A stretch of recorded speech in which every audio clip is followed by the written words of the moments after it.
Today's engines are very durable and reliable, but one thing they can't stand is overheating. That means that you need to pay particular attention to the heater and radiator hoses on your car. You should be under the hood checking them at least twice a year. But keep in mind, no matter how good a hose looks, it may not actually be good. You see, hoses are made up of layers of fabric, that's what gives it its strength, and rubber, that's what makes it cosmetically appealing, and it gives it some flexibility. Well, you can't see that fabric, and it may be seriously deteriorated inside.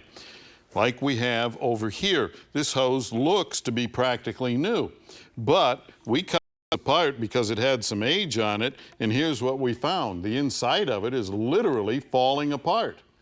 Well, the rule here is real simple. If it looks bad, it is bad, replace it immediately. If it looks good and the car's got 75,000 or more miles and it's 6 or 7 years old or older, put new hoses on it no matter how good they look. Might save yourself an engine. Now, you may also want to try to save some money, so you go out and you buy aftermarket hoses. Well, that may be fine, but you have to look carefully at it to make sure that it has all of the same characteristics of the factory hose. Now, this hose is supposed to replace this one, but when we look at the end of it, we find that the aftermarket doesn't have a quick connector on it. We're supposed to cut this off and clamp it onto the new hose. Well, that means that we're going to use a lot of old parts, the clips, the O-rings, and everything like that, which may allow the hose to come loose or leak, and then you have an overheating problem. So I'd make sure I got one that had the new quick connector on it. Also, you want to look for fine details like this.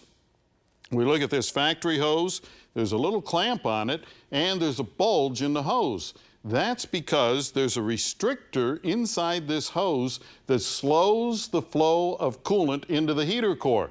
Without that restrictor, you could have a heater core failure in as little as 6 to 8 weeks. So make sure they're a perfect match and you'll be okay. Also, the clamps, the ones that come on the car, they're spring-type clamps like this. Everybody wants to throw them away and put these worm drive clamps on. Bad idea. The spring clamp applies force all the way around the hose evenly.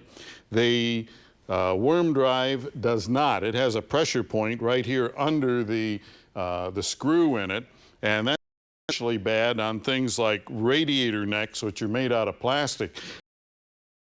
Causes the plastic to crack over time, just like it did here on this particular radiator. So original clamps are best, reuse them whenever possible, and you'll save yourself a lot of grief.